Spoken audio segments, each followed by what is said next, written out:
Bueno, comencemos con la clase 3 de integrales múltiples. En este caso nos vamos a concentrar en las integrales triples. O sea, ahora en lugar de tener dos variables en el dominio, tenemos tres variables en el dominio. O sea, vamos a trabajar con campos escalares donde la entrada es tridimensional y la salida es unidimensional. O sea, es la extensión a 3D de las integrales dobles.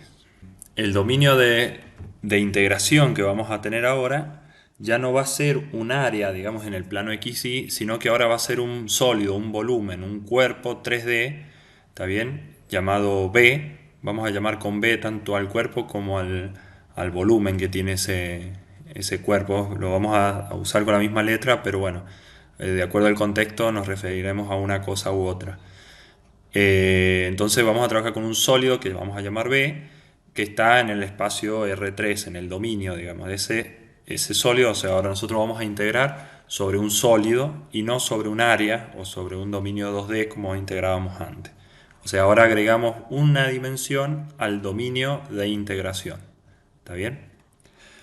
Un ejemplo que vamos a ver más adelante es, por ejemplo, cuando tenemos un sólido y sobre ese sólido tenemos definido una densidad, o sea que a cada punto del sólido le asignamos una densidad. Entonces nosotros, o sea, la función, el campo escalar que vamos a integrar es la densidad que tiene como entrada 3D, digamos, son los puntos del dominio, y como salida la densidad que hay en ese punto 3D.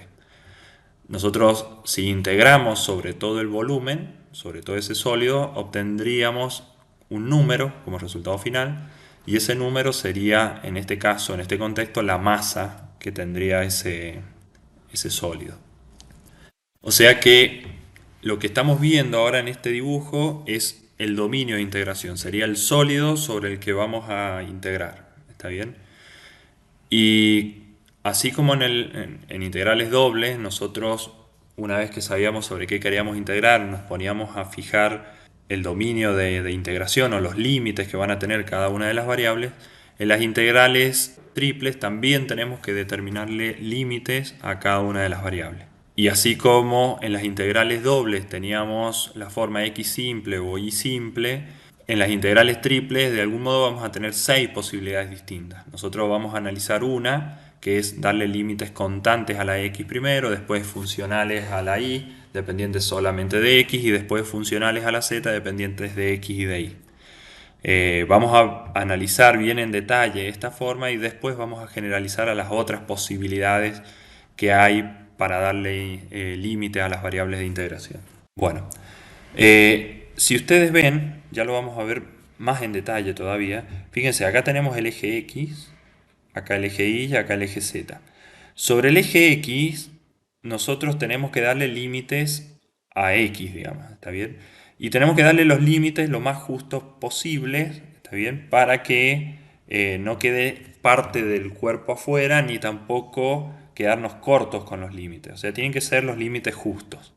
Entonces la forma de hacerlo es agarrar el sólido, mirar su sombra sobre el plano XY, ¿está bien? Y hacerle los límites a la sombra, ya sea de forma X simple o Y simple, ¿está bien? Entonces nosotros vamos a hacerlo X simple en esta primera oportunidad. Entonces tenemos que detectar cuáles son las constantes A y B que delimitan esa sombra del sólido, ¿está bien? Entonces vamos a decir que X está entre A y B. Una vez que determinamos los límites, ahora tenemos que ver la Y, cómo entra y cómo sale de esa sombra. ¿Está bien? Entonces fíjense que la Y entra por esta curva, que esta curva va a ser una Y1 de X, ya vamos a ver ejemplos de esto. Y una vez que entró, sale por esta otra curva que tenemos acá, que sería una Y2 de X. ¿Está bien?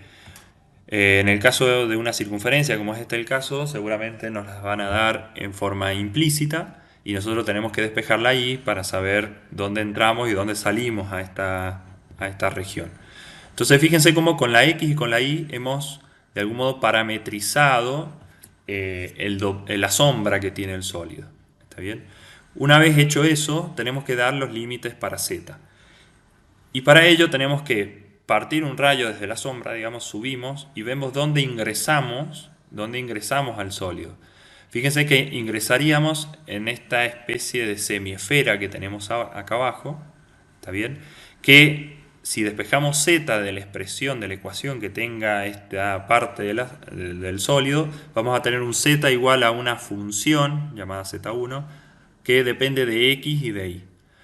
Y una vez que ingresamos, vamos por el sólido hacia arriba y vamos a salir en este sólido superior que tenemos acá, que es una especie de elipsoide que tenemos ahí, que si despejamos el z, nos va a quedar z en función de x e y.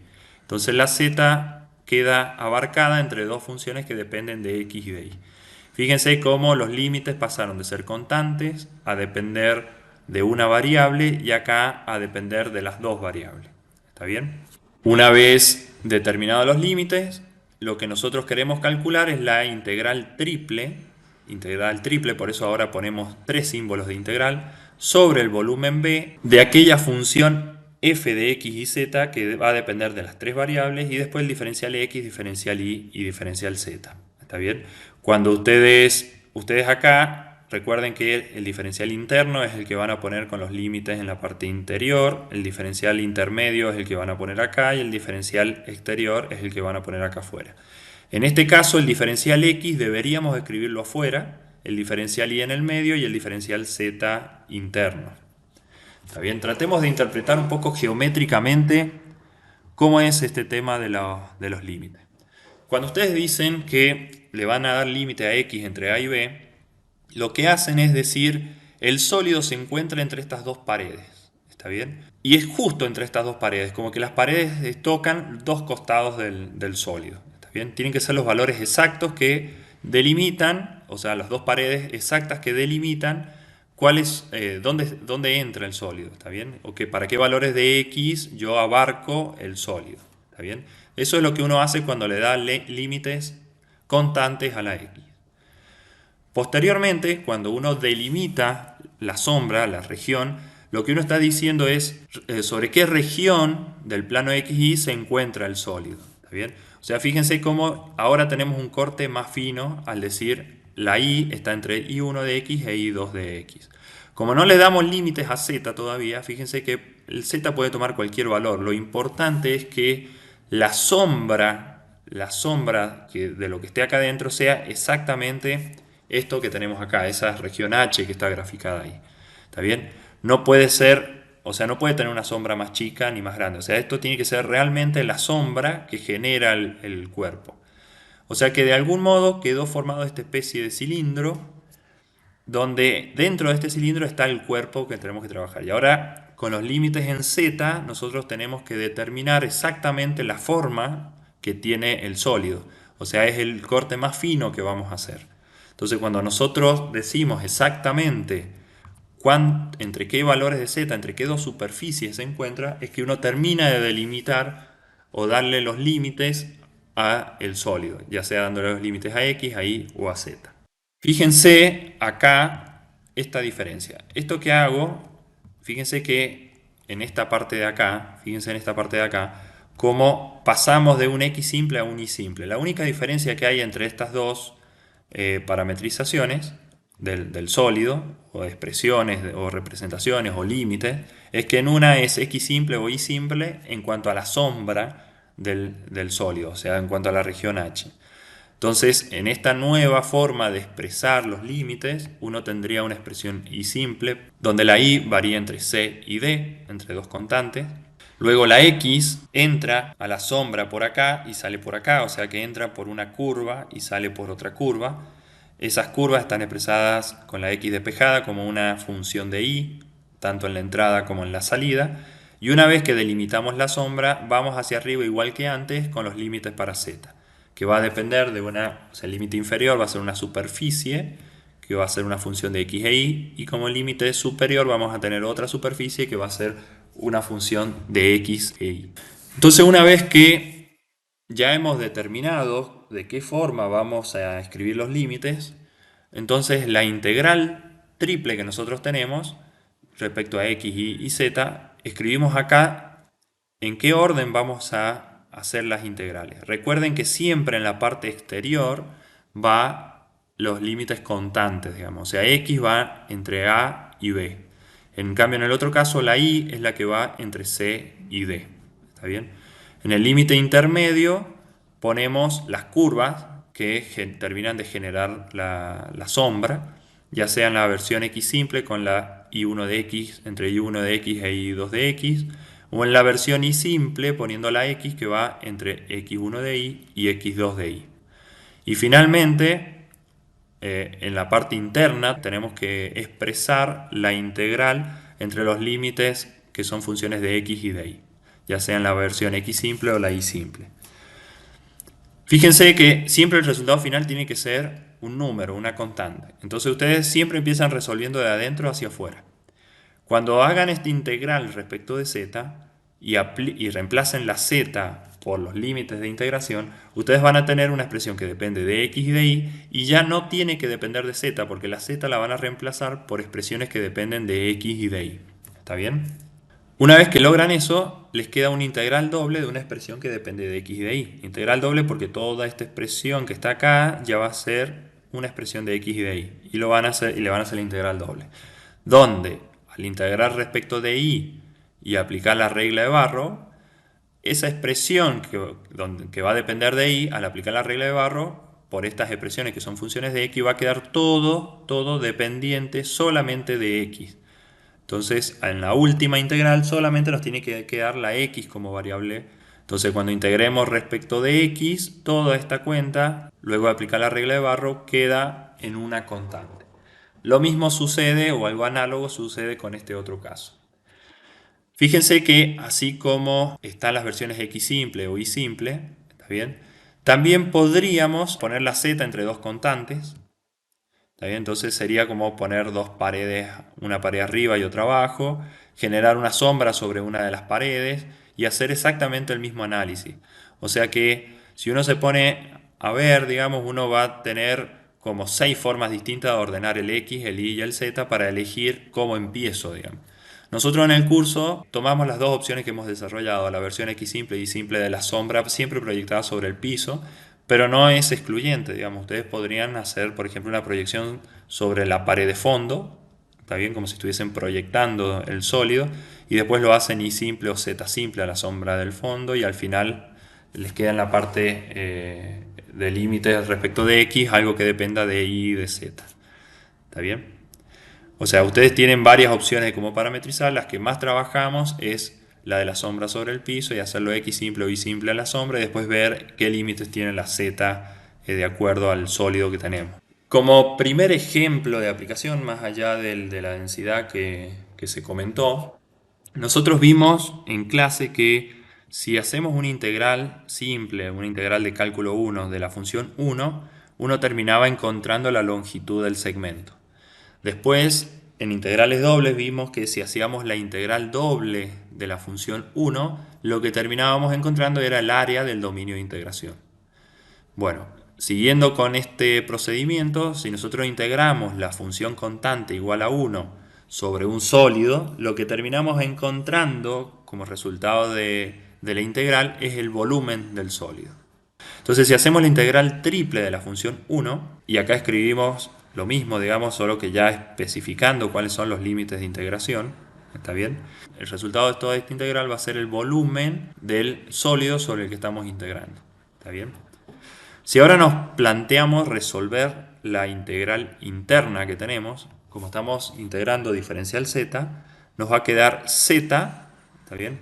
Estamos integrando 1, entonces nos queda z entre z1 y z2. Cuando aplicamos regla de Barrow nos queda z2 menos z1. Fíjense lo que hemos encontrado, o sea que un volumen de un sólido se puede encontrar también con una integral doble. Y adentro ponemos el techo menos el piso, ¿está bien? Es lo que ustedes hacían en cálculo 1, que si querían encontrar el área entre dos curvas, ustedes hacían la integral, ponían los límites de x y después ponían techo menos piso y encontraban el área. Bueno, también acá en cálculo 2 ustedes pueden encontrar un volumen representando primero la región o la sombra de ese volumen y después poner el techo menos el piso, eso queda una función, ¿está bien? Y hacen la integral doble y con eso encuentran el volumen. Fíjense, repitiendo, ¿no?, que Este Z2 y este Z1 surgen de aplicar la regla de Barrow luego de haber integrado la función 1. O sea que ustedes tienen dos formas distintas acá expresadas para encontrar un volumen, que ambas tienen que dar el mismo resultado. Una es una integral triple y la otra es una integral doble. Veamos un ejemplo. Supongamos que queremos encontrar el volumen que queda atrapado entre los planos coordenados y ese plano celeste o ese trozo de plano, ese triángulo que tenemos ahí. El problema nos da la ecuación del plano y nos da las ecuaciones de los planos coordenados. ¿Está bien? Entonces queda delimitado ese sólido que tenemos ahí, esa especie de pirámide. Entonces para encontrar este volumen lo vamos a hacer con una integral triple. Y para ello tenemos que determinar los límites de x, de y y de z. ¿Está bien? Como dijimos, primero lo vamos a hacer o x simple o y simple, pero lo que vamos a tratar de ver es cuál sería la sombra que tiene este sólido sobre el piso, sobre el plano xy. Fíjense que si proyectamos o aplastamos todo sobre el plano xy, nos queda un triángulo rectángulo, que es ese triángulo rectángulo que tenemos acá. ¿Está bien? Y fíjense que es exactamente esto, digamos, fíjense que el eje X sería este eje y el eje Y lo tienen acá, ¿está bien? Y también recuerden que esto de la coordenada 1, 0, 0, 0, 1, 0 y 0, 0, 1 se encuentra a partir de la ecuación del plano viendo dónde intersecta cada uno de los ejes. Por ejemplo, para intersectar el eje X tenemos que reemplazar la Y por 0, la Z por 0, ¿está bien?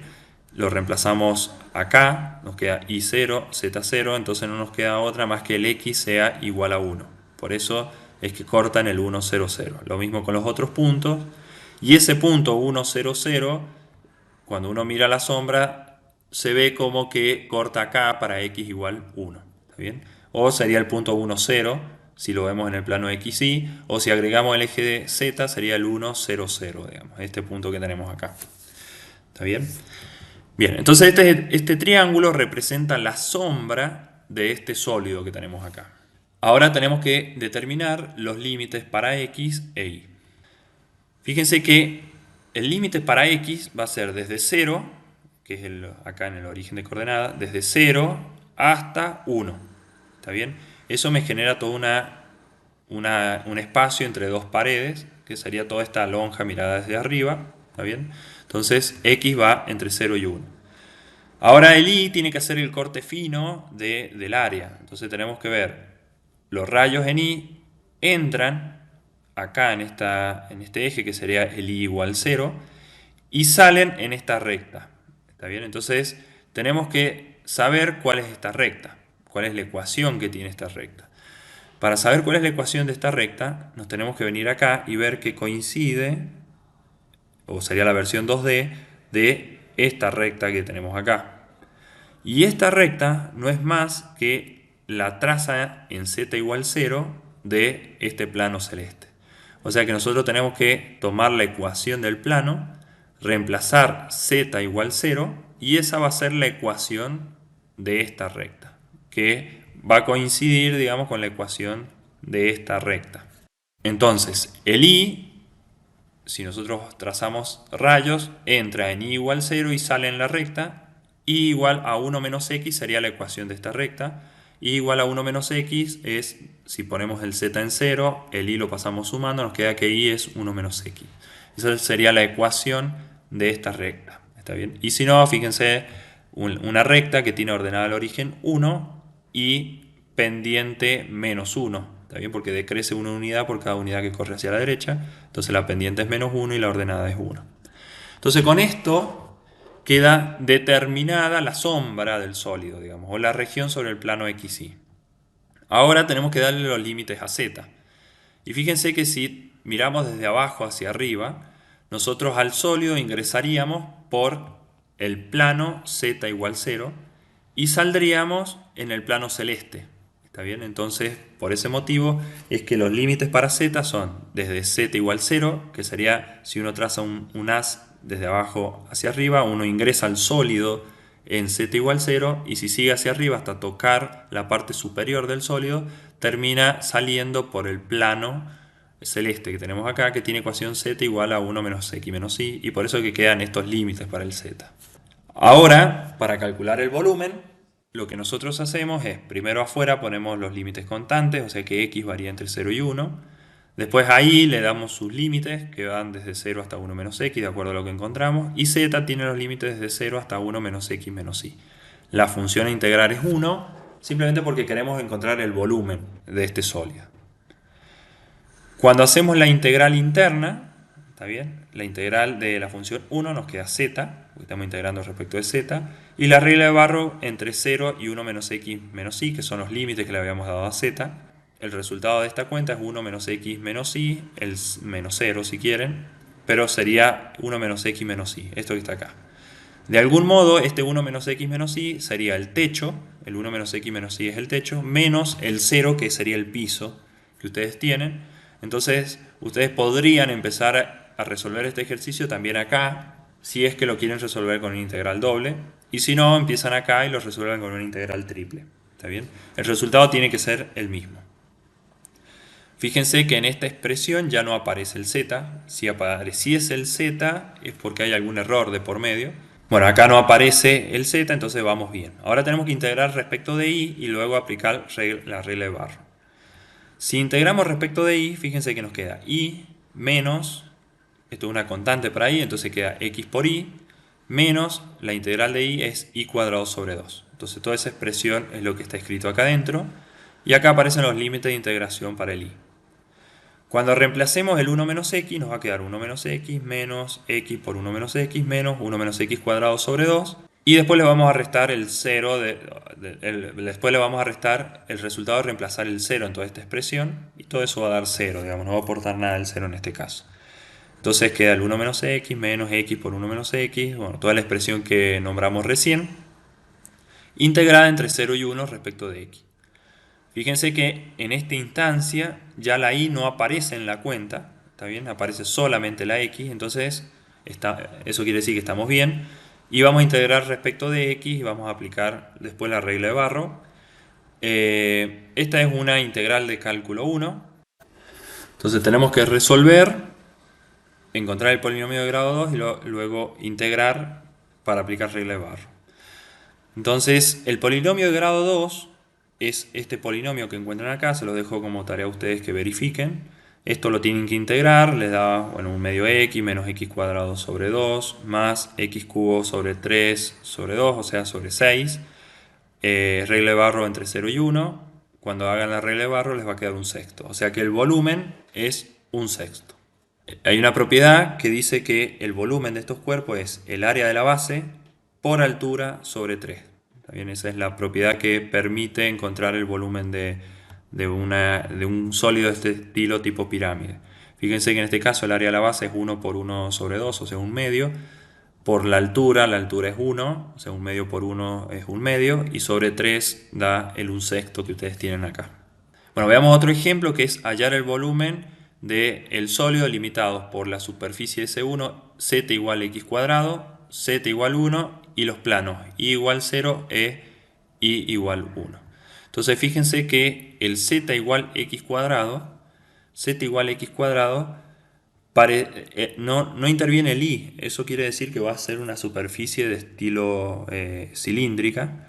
Y z igual x cuadrado, si encontramos la traza sobre el plano xz, es la parábola z igual x cuadrado. Y para todo valor de y, entonces como que hacemos un cilindro, es un cilindro generado por esta parábola y extendido a lo largo del eje y. ¿Está bien? Entonces es ese cilindro que tenemos acá abajo. Después z igual 1 sería este plano de techo que tenemos arriba. ¿Está bien? Y después los planos y igual 0 e igual 1. El y igual 0 sería esta cara que tenemos acá, es el plano xz. Y el y igual 1 sería un plano paralelo al xz que representa o que genera esta otra cara que tenemos acá. ¿Está bien?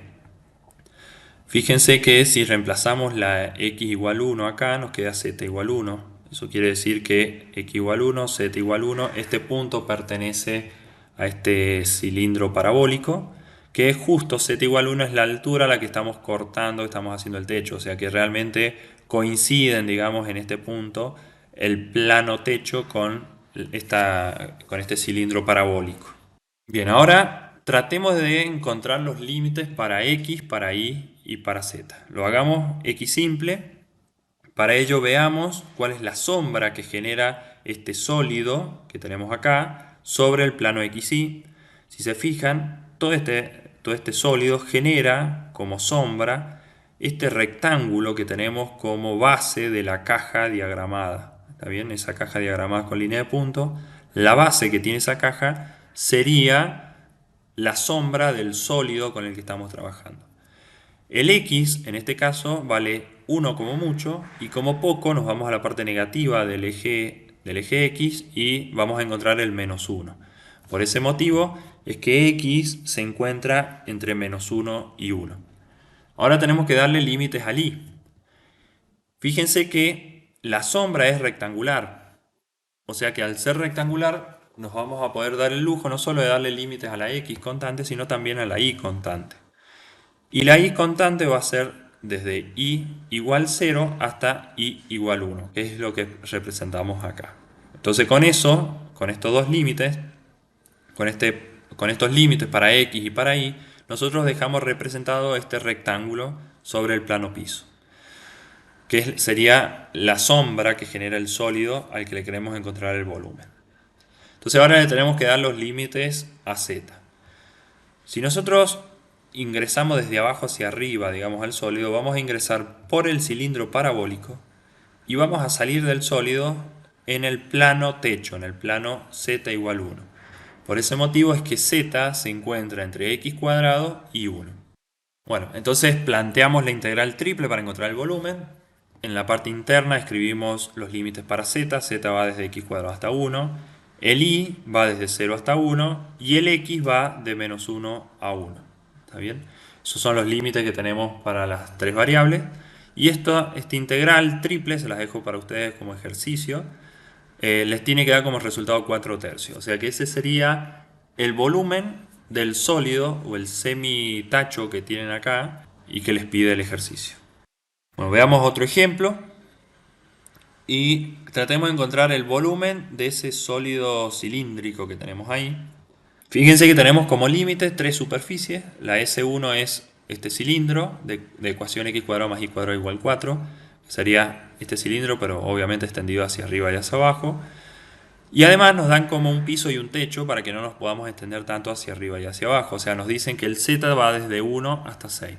O sea que en el plano z igual 1 lo cortamos y queda acá abajo delimitado el piso del sólido sobre el que vamos a trabajar. Y el techo del sólido sobre el que vamos a trabajar está delimitado por el plano z igual 6. O sea, vamos a trabajar entre las alturas 1 y 6.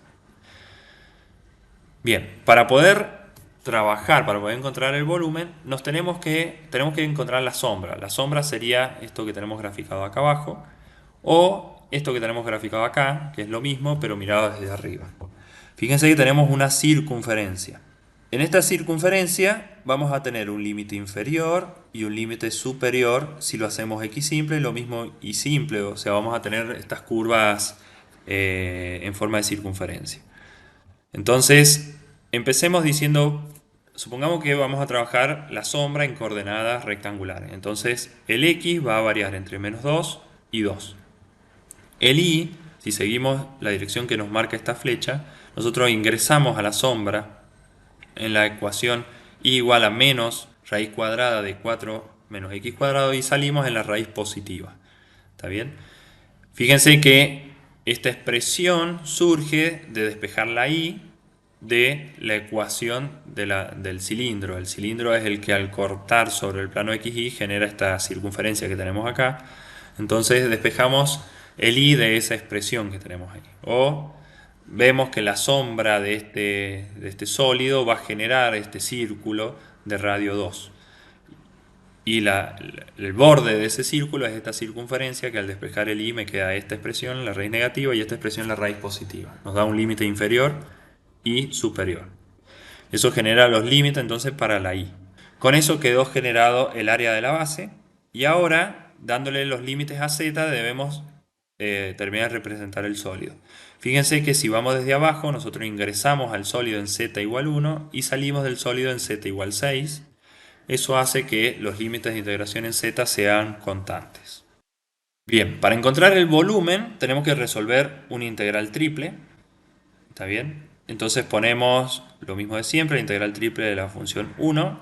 Se puede resolver, pero es un poco tedioso trabajar con los límites, con raíces y demás, y después tener que integrar y otras cuentas. Se puede hacer y va a dar el mismo resultado, pero es difícil, digamos. Uno, al ver la sombra que genera el sólido y ver que esa sombra se puede tratar en coordenadas polares, uno dice, debería ser un cambio de variable, así como hacía en integrales dobles. Bueno, en integrales triples también se puede hacer un cambio de variables y es a lo que apunta este ejemplo, mostrar que hay ocasiones en las cuales conviene hacer algún cambio de variable.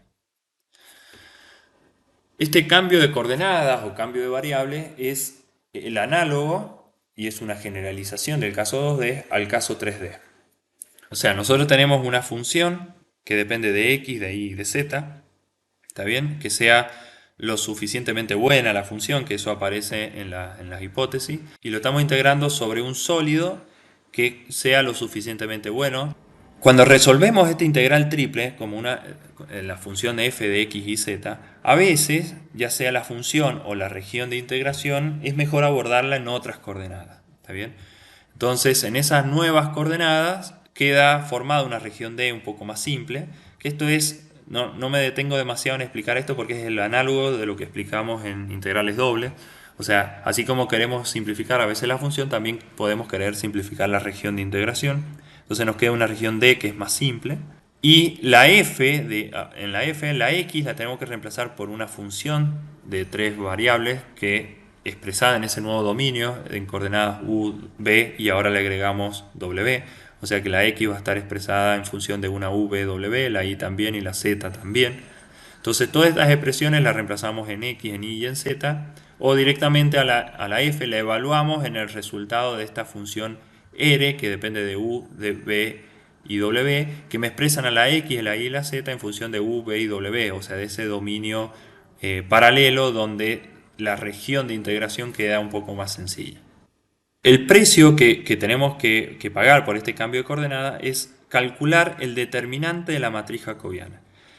Y la matriz jacobiana, que la vamos a denotar de este modo, es la derivada de las funciones x y z respecto de v y w, es esta matriz que está acá.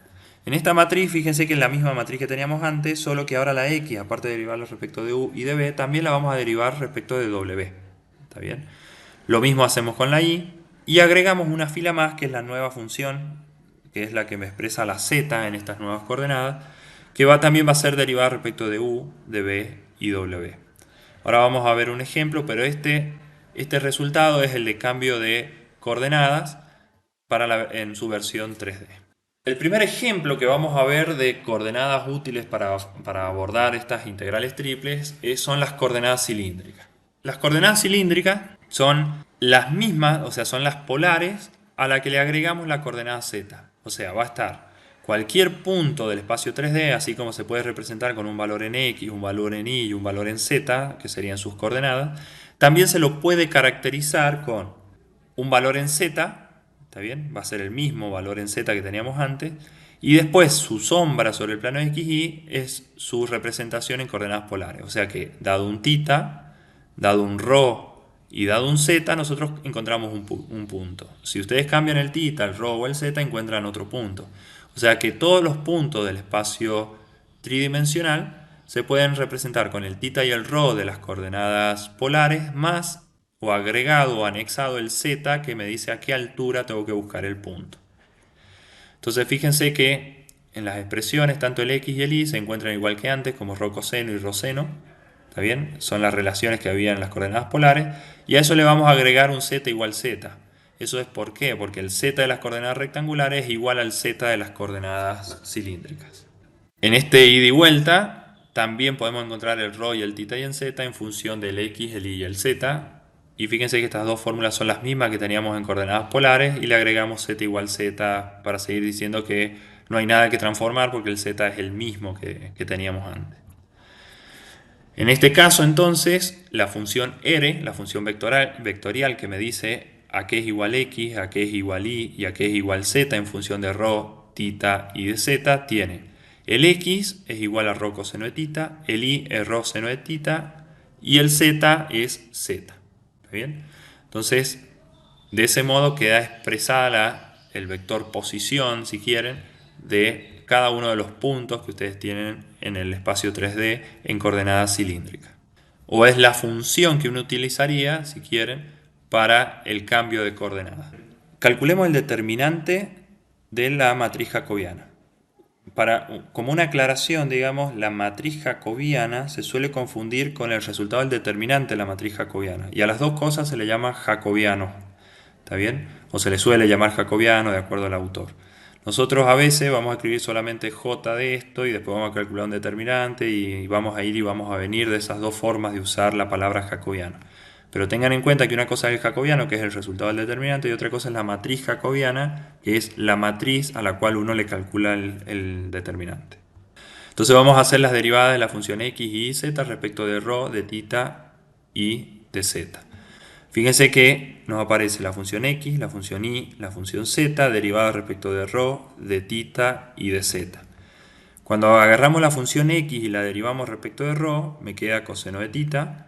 Cuando agarramos la función x y la derivamos respecto de θ, nos queda menos ρ por seno de θ. ¿Está bien? O sea, derivamos esta función respecto de θ, queda ρ es una constante, la derivada del coseno es el menos seno. Y si a esta expresión la derivamos respecto de z, nos da 0. Lo mismo vamos a hacer con la función y, que es toda esta fila, la vamos a derivar respecto de ρ, de θ y de z. Entonces, si la derivamos respecto de ρ, nos queda seno de θ. Si la derivamos respecto del θ, nos queda ρ por coseno de θ. Y si la derivamos respecto de z, nos da 0. Por eso aparece este 0. Y por último, a esta expresión la vamos a derivar respecto de ρ, de θ y de z. Cuando la derivemos respecto de ρ, da 0. Respecto de θ da 0, porque es una constante para esas variables. Y cuando la derivamos respecto de z, nos da 1. Puede que en algún libro ustedes, en vez de encontrar esta matriz, encuentran la traspuesta. Recuerden, eso sería si escriben la función x en la primera columna, la función y en la segunda, la función z en la tercera columna, y después la función respecto a la cual derivan la van distribuyendo en cada una de las filas. ¿Está bien? El resultado va a terminar siendo el mismo porque el determinante de una matriz o de la traspuesta es el mismo. Entonces, para calcular este determinante, hay muchas formas de hacerlo. Una de ellas es fijar esta fila. Entonces nos queda 0 por el determinante de esa matriz, eso es 0, menos 0 por el determinante de estas dos entradas junto con estas dos entradas, armando una matriz de 2 por 2, más 1 por el determinante de esta matriz. Como eran todos 0 los anteriores, solamente queda 1 por el determinante de esta matriz de 2 por 2, que justo es la matriz de 2 por 2 de las coordenadas polares o su versión traspuesta, de acuerdo a donde lo busquen. Y recuerden que el determinante de esta matriz era ρ, entonces te queda ρ por 1 es ρ. O sea, en otras palabras o en conclusión, el jacobiano o lo que uno paga como precio por no resolver la integral en coordenadas rectangulares sino en coordenadas cilíndricas es ρ, que coincide con el jacobiano que tenía las coordenadas polares.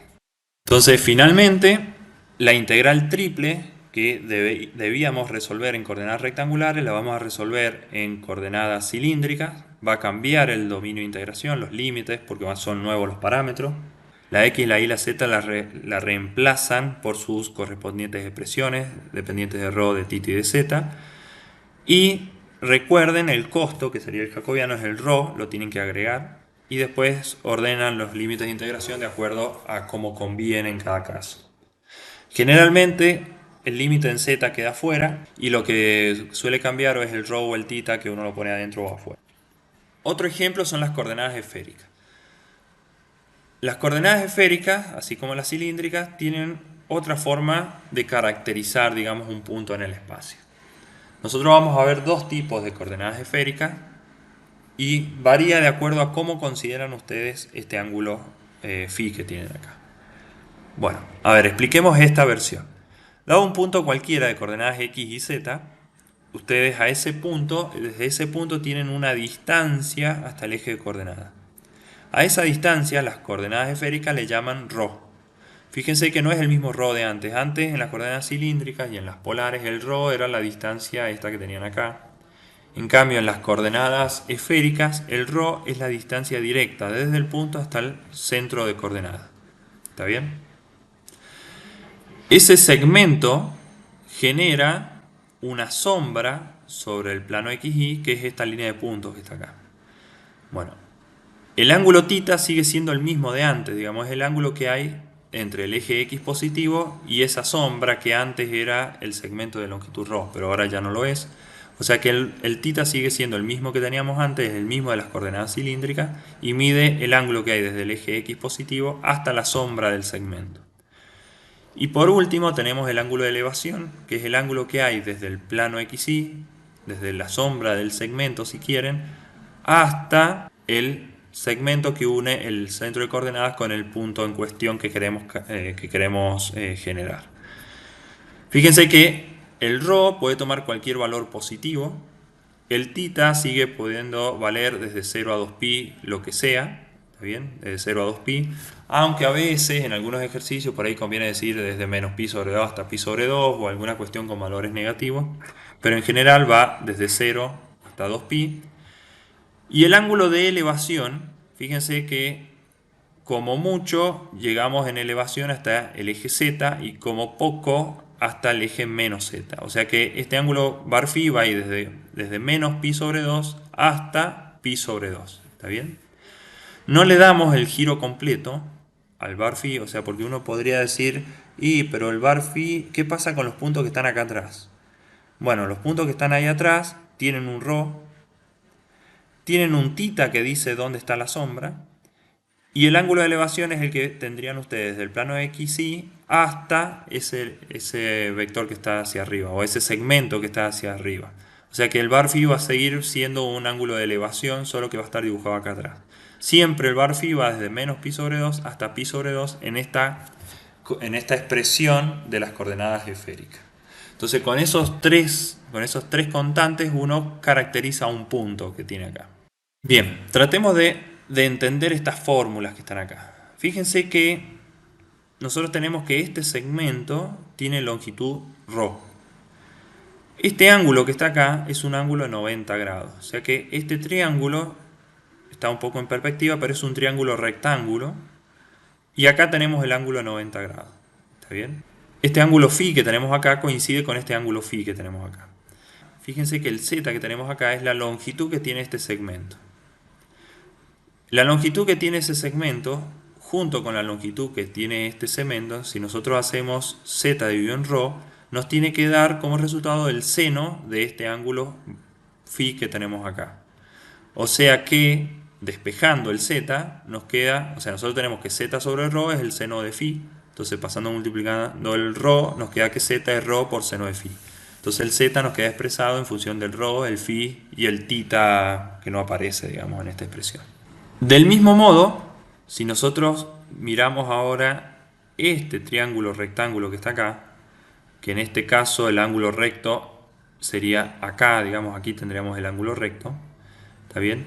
Y este ángulo phi que tenemos acá, si nosotros trabajamos con lo que vale este cateto de ese triángulo rectángulo, sería como la base, fíjense que si nosotros dividimos la base o el cateto adyacente que tiene el ángulo phi en su hipotenusa, que es ρ, nos queda el coseno de phi. O sea que la longitud de este segmento dividido en ρ, es el coseno de phi. ¿Está bien?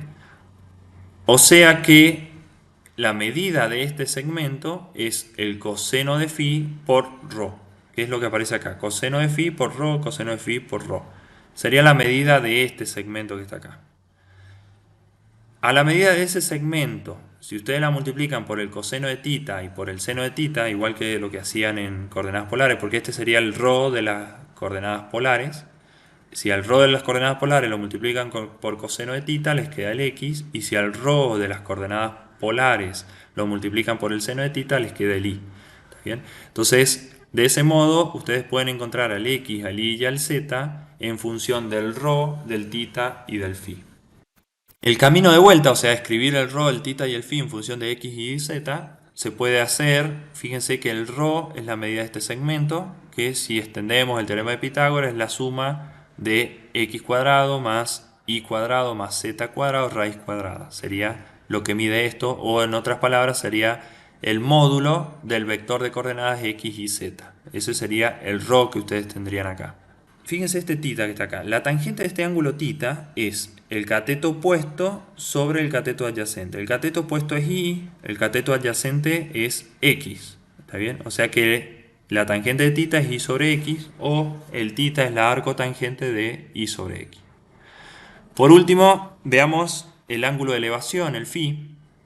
Si uno ve acá, la tangente de φ es cateto opuesto, que sería z, sobre el cateto adyacente.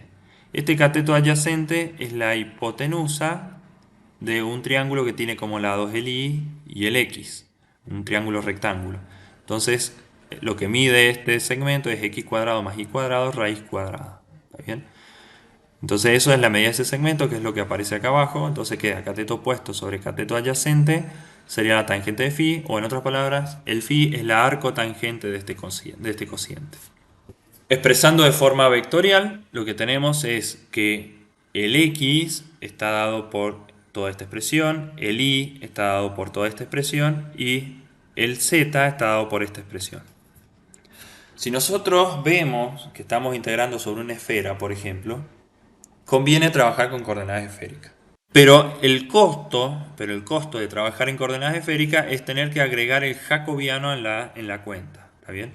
Entonces, el jacobiano sería el determinante de esa matriz jacobiana, que es esta expresión que tenemos acá. Entonces, la función x la derivan con ρ respecto de ρ, de θ y de φ.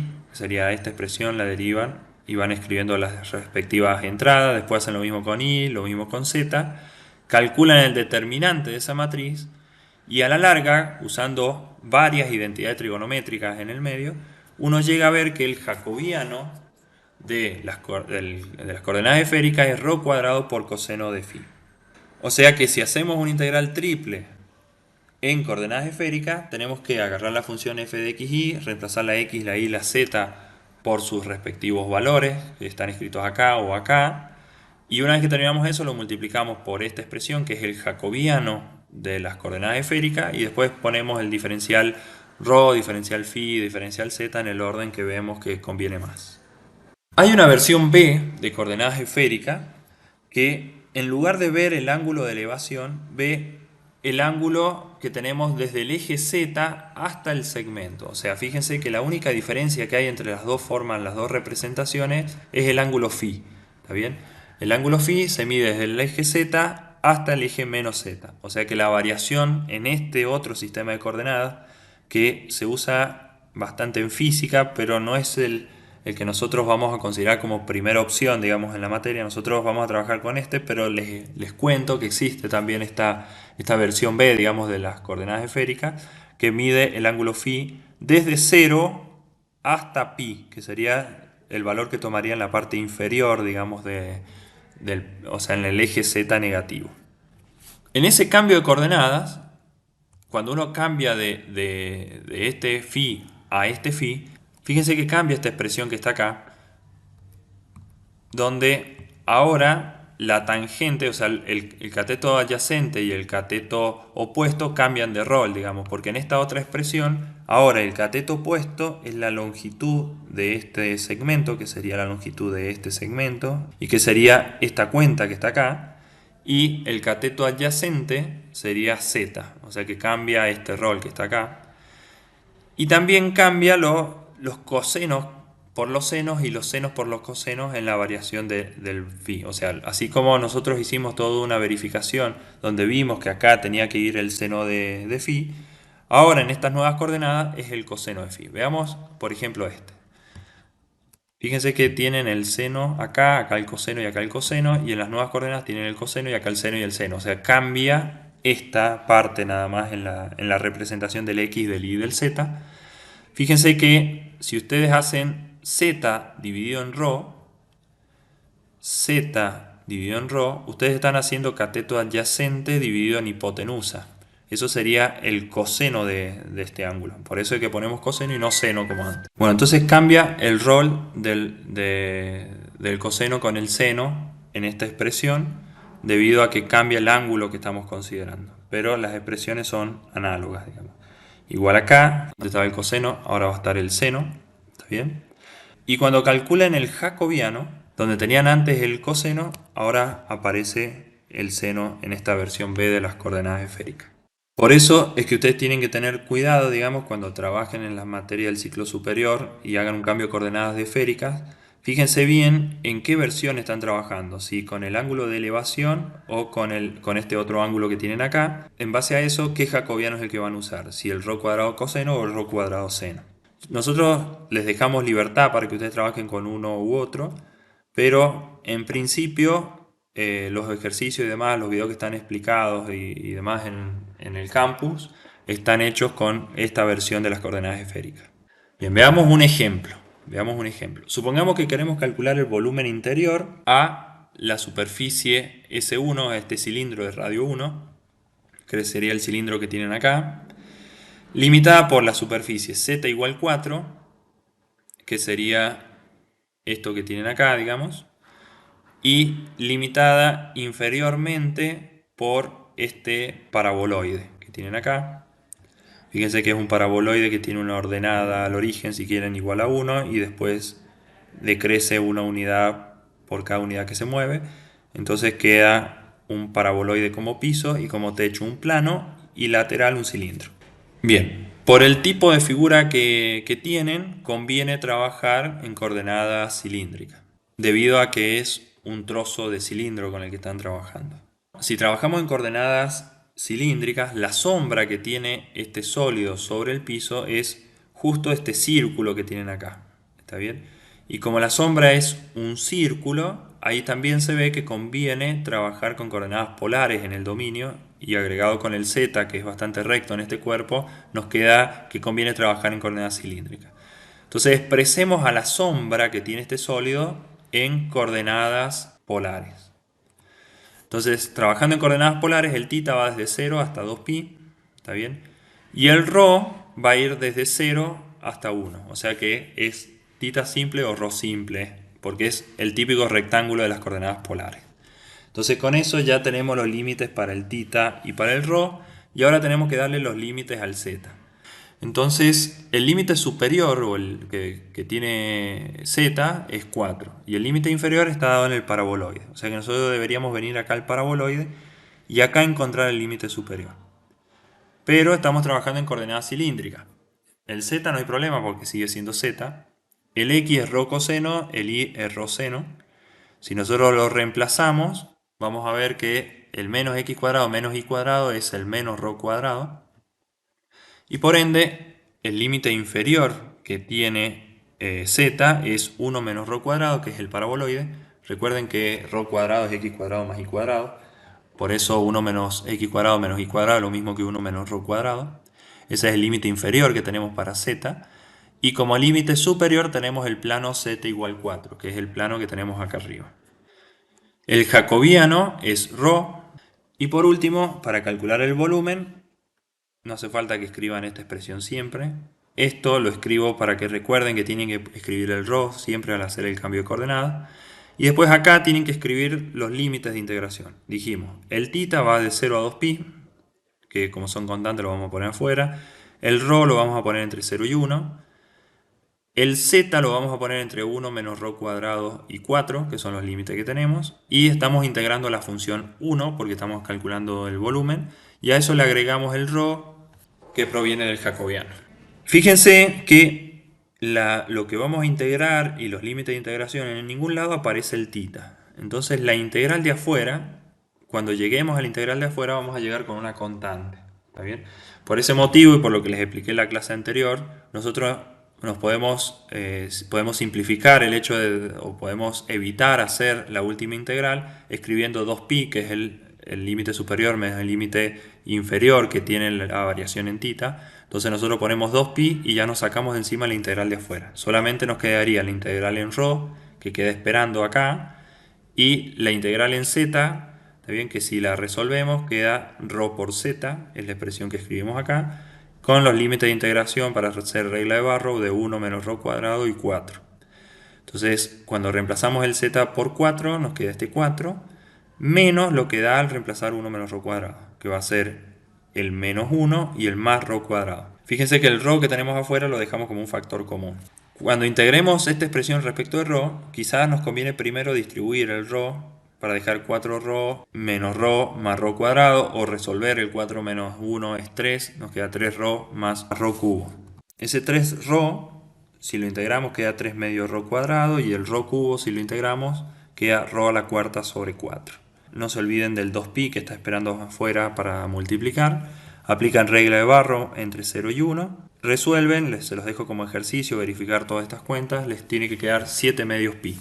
Y ese es el volumen del sólido que está limitado o delimitado por esta superficie. Bueno, veamos otro ejemplo. Hallar el volumen encerrado por la semiesfera de radio 4 considerando x mayor o igual que 0. O sea, sería desde esta esfera, sería la parte que frontal, digamos. O sea, si este es el x, si este es el eje x, la parte de x positivo sería desde el plano YZ hacia adelante, hacia lo que nosotros vemos. O sea que la sombra sobre el plano XY sería la parte celeste esta que ustedes ven acá abajo. Como es un trozo de esfera, vamos a trabajar en coordenadas esféricas. Entonces tenemos que determinar qué valores tenemos para θ, para φ y para ρ. Fíjense que para θ, acuérdense que θ empieza en el eje X positivo, o sea que acá estaría el 0 para θ, y aquí estaría el pi sobre 2 para θ. Pero nosotros empezamos desde antes del 0. Nosotros empezamos desde menos pi sobre 2. Entonces deberíamos considerar θ desde menos pi sobre 2 hasta pi sobre 2, que es lo que escribimos acá. Ahora veamos el ángulo φ. El ángulo φ, tenemos el 0 acá. Todos estos ángulos nos interesa, toda la parte hacia arriba hasta el eje Z, todo nos interesa. Entonces desde el 0 hasta pi sobre 2 nos interesa. Pero la parte de abajo de la esfera también nos interesa, entonces también nos interesa la parte representada por los valores negativos de φ. O sea que nos interesa también desde el menos pi sobre 2, que sería la parte negativa del eje Z, hasta el 0. En definitiva nos interesa todo, o sea desde el menos pi sobre 2 hasta el pi sobre 2, que son todos los posibles valores del φ, que es lo que escribimos acá. Ahora veamos los valores de ρ. Fíjense que ρ nos interesa todo, o sea nos interesa desde el 0, desde el centro, hasta el radio que tenga la esfera. En este caso el radio era 4, entonces nos interesan los valores de ρ desde 0 hasta 4. El jacobiano de las coordenadas esféricas ya habíamos dicho que era el ρ cuadrado por coseno de φ, ya que estamos considerando la versión A, digamos, de las coordenadas esféricas. Ahora calculemos el volumen. Para calcular el volumen habíamos dicho que teníamos que integrar la función 1, pero como vamos a trabajar en coordenadas esféricas, tenemos que pagar el costo de escribir el jacobiano. Y después debemos determinar los límites que tenemos para cada uno de los parámetros, que son los que ya habíamos especificado antes. Entonces, en una primera instancia deberíamos integrar respecto de ρ, luego respecto de φ y luego respecto de θ. Fíjense que en la expresión no aparece θ, por lo tanto la integral de afuera la podemos ahorrar escribiendo solamente el ancho del intervalo, que en este caso desde menos pi sobre 2 hasta pi sobre 2 tienen pi. Por eso la integral de afuera nos queda con pi. Bueno, después la integral respecto de φ la vamos a dejar esperando afuera, que sería esta integral que tenemos acá. El coseno de φ es una constante para la integral interna que debemos resolver ahora, entonces la dejamos fuera. Y solamente resolvemos la integral de ρ cuadrado diferencial ρ, que esa integral da ρ cubo sobre 3, y escribimos los límites, listo para aplicar la regla de Barrow. Cuando reemplazamos el 4 nos queda 64 tercios, y cuando reemplazamos el 0 queda 0, o sea que el resultado de la regla de Barrow es 64 tercios, que es una constante que podemos sacar afuera y juntarlo con pi. Integramos el coseno de φ, que es el seno de φ, ponemos los límites de integración y aplicamos regla de Barrow. Al reemplazar pi sobre 2, el seno de pi sobre 2 es 1, el seno de menos pi sobre 2 es menos 1, entonces nos queda 1 menos menos 1, que eso es 2. 2 multiplicado con la constante que teníamos adelante nos da 128 tercios pi. Ese es el volumen de la semiesfera que está por delante del plano fondo, que tendríamos que sería el LZ. Bueno, veamos algunas aplicaciones físicas. Esta la comentamos al principio, que era el cálculo de la masa. para calcular la masa tenemos que calcular la integral sobre todo el sólido de la densidad que tenga ese sólido. En este caso la función a integrar es la densidad y el dominio de integración o la región de integración es el sólido con el que vamos a trabajar. Veamos, por ejemplo, el cálculo de la masa de una esfera de radio 1 y densidad proporcional a la distancia al centro de la misma. Eso quiere decir que la densidad en cualquier punto de x y z es proporcional a la distancia, todo esto representa la distancia que tiene el punto de x y z hasta el origen de coordenadas. La expresión vectorial del cambio de coordenadas nos dice que x va a ser expresado a través de toda esta fórmula, el y va a ser expresado a través de toda esta fórmula y el z a través de esta fórmula si trabajamos en coordenadas esféricas. En este caso conviene trabajar con coordenadas esféricas porque estamos trabajando con un sólido esférico y por ende escribimos la expresión vectorial del cambio de coordenadas de las coordenadas esféricas, donde nos aparece a que es igual x, a que es igual y a que es igual z con los parámetros de las coordenadas esféricas. En estas nuevas coordenadas deberíamos escribir la densidad, pero ahora en vez de escribir x y z escribimos su equivalente, o sea que deberíamos reemplazar la x por toda esta expresión, la y por toda esta expresión, la z por toda esta expresión, elevarlo al cuadrado, sumarlo y sacar raíz cuadrada. Ahí, usando varias veces la identidad trigonométrica del coseno cuadrado más el seno cuadrado es igual a 1, uno llega a ver que toda esta expresión de la raíz es igual a ρ, ¿está bien? Que también uno podría darse cuenta porque desde cualquier punto x y z hasta el origen, esa distancia es ρ, digamos. Entonces uno puede ahorrarse hacer el cambio para encontrar ρ y directamente darse cuenta que la distancia desde el punto de x y z hasta el origen de coordenadas es ρ. O sea que la densidad en coordenadas esféricas es k por ρ. Escribimos nuevamente el jacobiano de la transformada. Y por último, para encontrar la masa, dijimos que íbamos a integrar la densidad, que es k por ρ. Como vamos a trabajar en coordenadas esféricas, escribimos el jacobiano correspondiente y escribimos los límites de integración.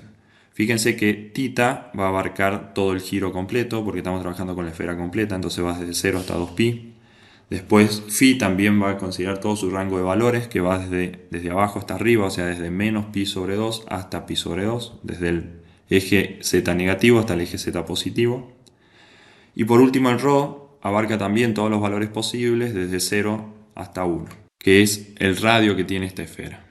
Entonces fíjense que la integral de afuera es respecto de θ y no aparece θ en toda la expresión, o sea que nos podemos ahorrar esa integral escribiendo el ancho del intervalo, que en este caso es 2π, por eso escribimos 2π afuera.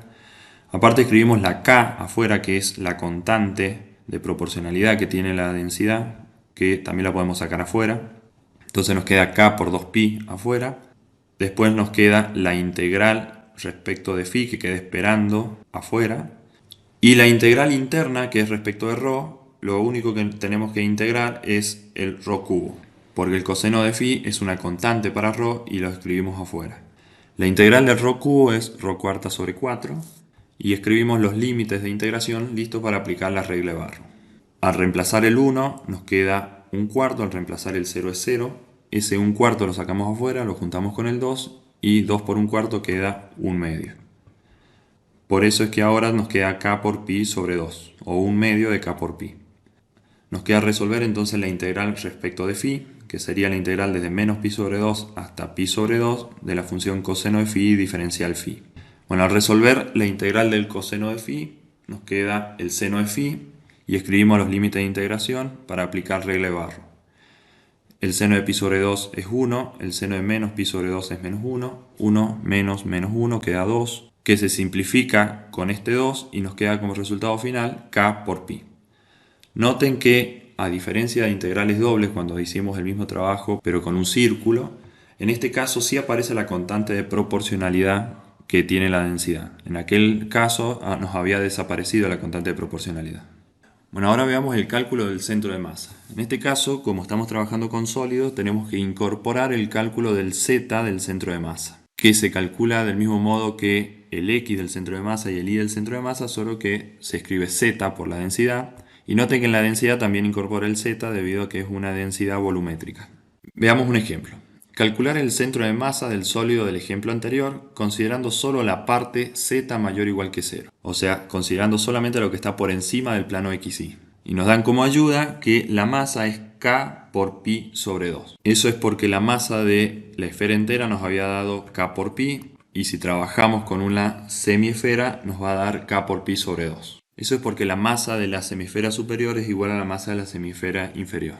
Comencemos calculando el X del centro de masa. Recordemos entonces la expresión de la densidad. Recordemos también la expresión vectorial del cambio de variables. Y ahora lo que cambia es la función a integrar. Antes habíamos integrado solamente la densidad, ahora tenemos que integrar la función X por la densidad, que es la expresión que nos aparece acá. Esta función, escrita con los parámetros de las coordenadas esféricas, queda x rho por coseno de phi por coseno de tita. Además nos queda el k por rho, que es la función de densidad en la esfera.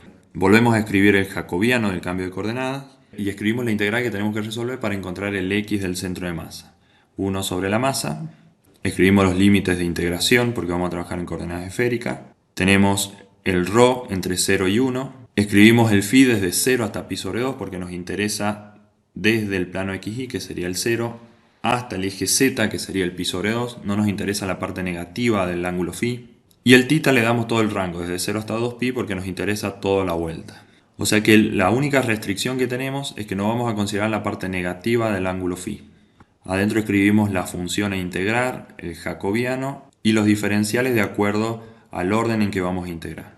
Se los dejo como ejercicio, pero eso les tiene que dar 0, debido a que hay una simetría en la esfera siguiendo el eje X, o sea, lo que sucede de este lado se contrapone con lo que sucede del otro lado, entonces es de esperar que el centro de masa esté en X igual 0.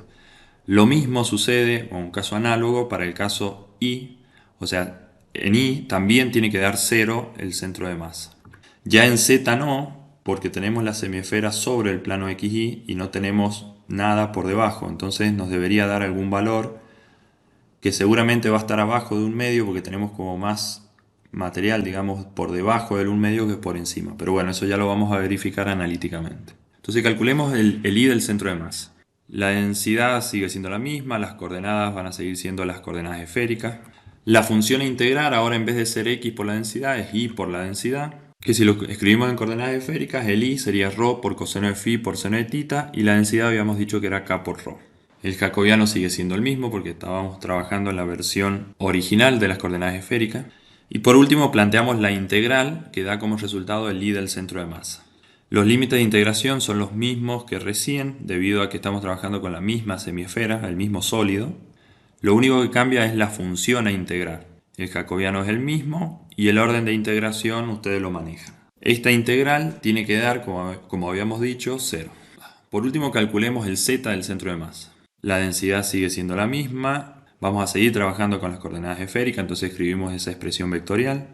La función a integrar ahora cambia porque ahora es z por la densidad, la cual escrita en coordenadas esféricas sería el z es rho por seno de phi, la densidad es k por rho, entonces nos queda esa expresión como la función a integrar en coordenadas esféricas. El jacobiano sigue siendo el mismo, y entonces nos vamos directamente al cálculo de la integral. Entonces los límites de integración son los mismos porque es el mismo sólido. La función a integrar es lo que calculamos acá. El jacobiano es el mismo. Y después simplemente tenemos que resolver esta integral y verificar, se los dejo como ejercicio, que da 0,4.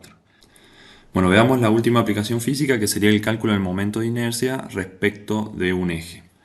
O sea, si nosotros tenemos un sólido B, cuya densidad es ρ, que depende de x, de y, de z, entonces el momento de inercia al girar respecto de un determinado eje viene dado por esta expresión. Fíjense que es igual a la expresión que vimos para el momento de inercia de una placa plana, solo que ahora vamos a trabajar con una integral triple, porque estamos trabajando con un sólido B. Nos aparece también la distancia al cuadrado hasta el eje y nos aparece la densidad, pero bueno, ahora agregamos la coordenada en z.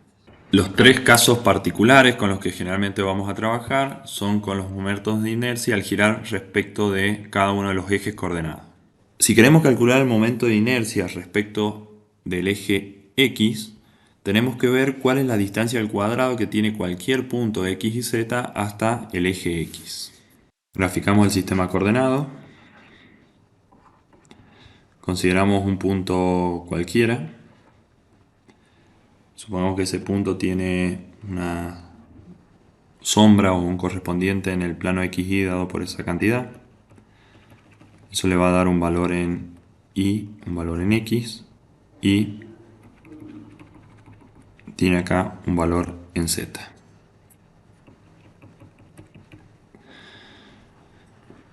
La distancia que tiene este punto hasta el eje x viene dada por la longitud de este segmento, y la longitud de este segmento, fíjense que se forma un triángulo rectángulo acá, es la hipotenusa de ese triángulo rectángulo. ¿Está bien? Las medidas que tienen los lados de este triángulo rectángulo son esta medida que coincide con la componente ni del punto, y esta medida que coincide con la componente en z del punto. Entonces, la distancia, que sería esta que tenemos acá, es por Pitágoras la raíz cuadrada de y cuadrado más z cuadrado, que son los valores de los dos catetos del triángulo rectángulo. A nosotros nos piden la distancia al cuadrado, entonces la distancia al cuadrado es y cuadrado más z al cuadrado. Esa es la distancia que tenemos hasta el eje x. Del mismo modo, haciendo un análisis análogo, tenemos que la distancia hasta el eje y al cuadrado es x cuadrado más z cuadrado. Fíjense que no aparece la y en esa expresión. Y por último, la distancia al eje z elevado al cuadrado viene dada por x cuadrado más y cuadrado. Tenemos que hacer un análisis análogo, formar ese triángulo rectángulo, ver cuánto van en los catetos y demás, y uno puede verificar esta fórmula. Por ese motivo es que acá escribimos la distancia que tenemos hasta el eje x elevado al cuadrado, o sea que sería el y cuadrado más z cuadrado, y lo mismo va a pasar con las distancias hasta el eje y y hasta el eje z. Luego escribimos la densidad tal como nos indica la fórmula y después los diferenciales, que cuando escribamos los límites de integración veremos cómo nos conviene trabajar. Incluso veremos si nos conviene o no trabajar en coordenadas rectangulares. Veamos un ejemplo para calcular un momento de inercia. En este ejemplo nos dan un sólido limitado por las superficies S1, S2 y S3. La S1 es el cilindro rojo que ustedes ven. La S2 es el plano Z igual 0, que sería el plano XY, que sería el límite inferior que va a tener este sólido. Y la superficie 3 es el plano Z igual 1 más Y, que es este plano en diagonal que nos da como el techo del sólido con el que vamos a trabajar. O sea que el sólido que nos interesa es esta parte roja que tenemos acá en el centro. Y nos pide calcular el momento de inercia al girar respecto al eje Z, dándonos como dato que vamos a trabajar también con una densidad constante. O sea, vamos a trabajar con una densidad, no sabemos cuánto vale, pero sabemos que es constante. La función a integrar es esta que nos aparece en el argumento de esta integral, porque queremos trabajar con el eje z. Entonces escribimos x cuadrado más y cuadrado, que sería la distancia del cuadrado hasta el eje z, por la densidad, que sería k. Entonces escribimos k, que es de la densidad, y el ρ cuadrado, que es el x cuadrado más el y cuadrado en coordenadas polares. Recuerden que el x es ρ coseno de tita, el y es ρ seno de tita. Si elevan al cuadrado cada una de esas dos expresiones, llegan a este ρ cuadrado. Entonces la función a integrar en coordenadas cilíndricas es k por ρ cuadrado. Veamos ahora los límites de integración. Para ello veamos que la sombra que tiene este sólido sobre el plano XY es este círculo que aparece un poco más claro acá abajo. Como es el círculo entero, entonces vamos a tener en tita sus límites desde 0 hasta 2pi. Y como es un círculo, el ρ va a ir desde 0 hasta 1, que es el radio que tiene el círculo. Solo nos queda determinar los límites para z. Fíjense que si vamos de abajo hacia arriba, nosotros ingresamos al sólido en el plano z igual 0, y por eso el z igual 0 es el límite inferior. Si seguimos camino hacia arriba, salimos del sólido siempre, no importa dónde empecemos, siempre salimos del sólido en el plano inclinado que tenemos acá arriba de ecuación z igual 1 más i. O sea que deberíamos escribir 1 más i como límite superior, pero como vamos a trabajar con coordenadas cilíndricas, reemplazamos el i por ρ seno de tita. O sea que nos queda 1 más i, que es 1 más ρ seno de tita. Ese es el límite superior que va a tener z. Escribimos el jacobiano de las coordenadas cilíndricas, que era ρ. Y por último planteamos la integral a resolver. Fíjense entonces que nos aparece la función que queremos integrar, que es k por ρ cuadrado. Nos aparece el ρ, que es el jacobiano del cambio de coordenadas. Y después nos aparecen los límites de integración. Fíjense que en este caso sí o sí tenemos que hacer la integral respecto de z primero, porque en los límites de integración nos aparece el ρ y el seno de tita, que Cuando terminemos de hacer la integral respecto de z va a quedar una expresión que va a depender del ρ y del θ y luego lo vamos a tratar en las integrales exteriores respecto de ρ y respecto de θ. En este caso no podemos hacer la trampita, digamos, de no hacer la integral respecto de θ debido a que nos aparece el θ en uno de los límites de integración internos. Les dejo como ejercicio resolver esta integral, cualquier duda consultan. Les tiene que dar 2/3 de k por pi.